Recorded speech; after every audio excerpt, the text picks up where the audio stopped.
Bon, eh bien, donc bienvenue à tous à ce troisième webinaire du Collège interdisciplinaire, donc santé, environnement intérieur et qualité d'air. Tout ça en partenariat évidemment avec l'ARCA, dont je salue la présidente Isabelle Bossé.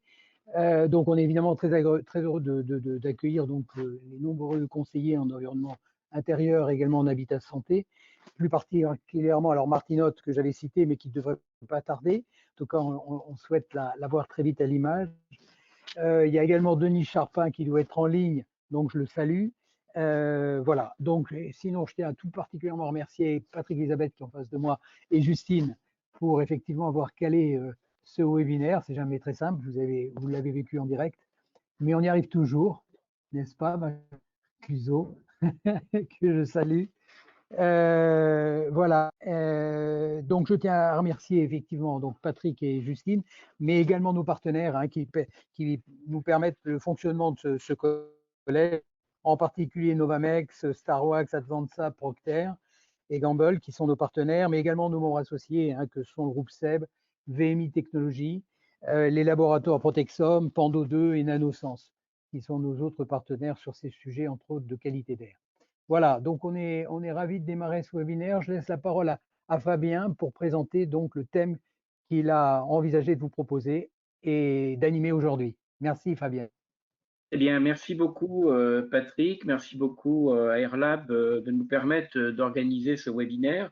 Nous avons choisi le sujet des conseillers en environnement intérieur et notamment l'exercice de leur métier pendant cette période très particulière de cette année par rapport à la crise sanitaire du Covid. En effet, les conseillères en environnement intérieur sont au plus proche des patients qui souffrent de maladies respiratoires et vont à leur domicile, donc elles sont tout à fait en première ligne pour les aider, les accompagner dans leur maladie et dans leur environnement intérieur. Et donc, je souhaitais permettre donc à différentes CEI de différents lieux de France de nous faire part de leur retour d'expérience de cette année très particulière. En effet, cette année s'est manifestée au mois de mars par un confinement généralisé de 55 jours qui a perturbé les visites des conseillers et ensuite donc des périodes de post-confinement et la réorganisation des visites.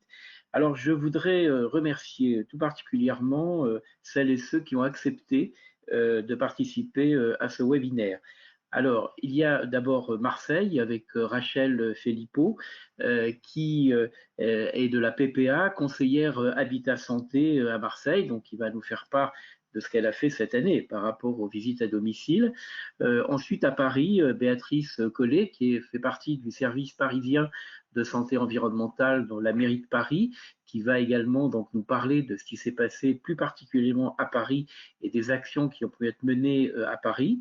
Catherine d'Auvergne est également de la PPA, de l'Association pour la prévention de la pollution atmosphérique, donc en Île-de-France, ainsi que Anne Herberich-Cluzot, qui elle est à Grenoble, qui va nous faire part aussi de ce qui s'est passé notamment en Isère. Et puis dans les Hauts-de-France, Émilie Eke et Corotin Job, qui vont nous rappeler aussi tout le travail qui a été fait par la PPA et par les conseillers qui sont assez nombreux dans cette région, le travail qui a été mené. Et puis je salue également Isabelle Bossé, donc médecin allergologue à La Rochelle, qui est la présidente de l'ARCA, comme on vous l'a cité tout à l'heure, et qui nous fera part également donc des conséquences de cette crise sur les patients et sur les problèmes d'allergie et d'asthme qui ont pu se produire cette année.